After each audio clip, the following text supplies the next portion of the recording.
So, out of curiosity, why should someone care about organizing, their apartment? When your space is decluttered and organized, it helps you live more efficiently. It helps you have less stress. It helps you enjoy life more.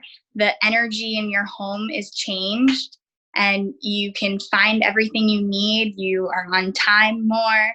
There's so many great benefits, from physical benefits to it being able to invite people over and show off your home and just be comfortable having company over, to all of the mental benefits of not having clutter to distract you all around.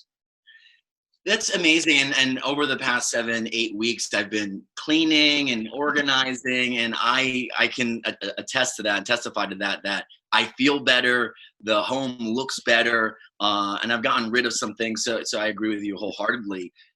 As we are in our homes looking at our clutter, how do you suggest someone get started?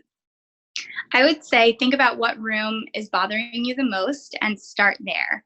And so start small, and sometimes it can be an overwhelming task to look at your entire apartment or your entire house and think, this is way too much for me. So pick a room to begin in, and then pick a part of that room, whether it's a corner of the room or a drawer or just one area.